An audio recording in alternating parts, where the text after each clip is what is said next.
Assalamualaikum warahmatullahi wabarakatuh. Perkenalkan, nama saya Devita Sari. Saya dari AKP 3A. Di sini saya akan membahas materi tentang pajak tangguhan. Apa sih pajak tangguhan itu? Pajak tangguhan adalah pajak yang pengakuan beban atau kewajibannya ditunda hingga periode mendatang.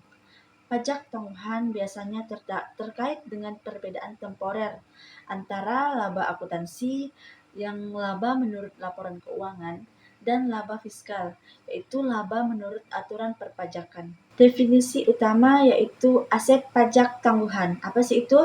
Pajak yang akan mengurangi beban yang akan mendatang biasanya terjadi ketika pengeluaran sudah diakui secara akuntansi, tetapi belum diakui secara fiskal. Adapun perbedaan temporer dan permanen. Apa sih perbedaannya itu? Perbedaan temporer yaitu perbedaan yang terjadi antara laba akuntansi dan laba fiskal yang bersifat sementara.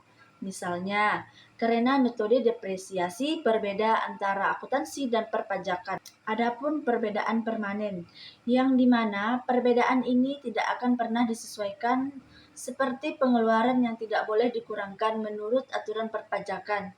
Contohnya sumbangan politik. Yang ketiga ada proses pengakuan.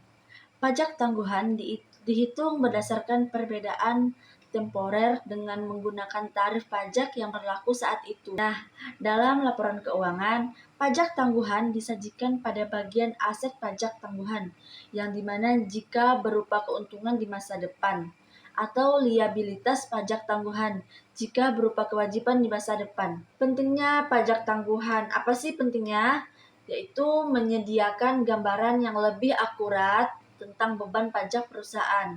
Yang kedua, membantu memprediksi dampak pajak di masa depan.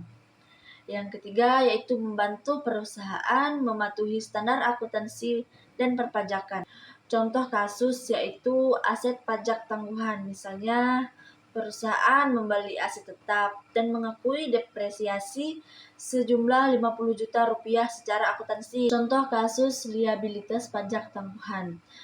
Misalnya perusahaan memiliki pendapatan sebesar 100 juta yang ditangguhkan pengakuannya secara fiskal.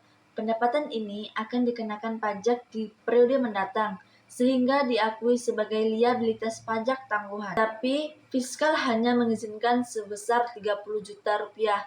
Maka ada selisih sebesar 20 juta rupiah yang akan diakui sebagai aset pajak tangguhan karena beban pajak saat ini lebih besar dari pajak sebenarnya.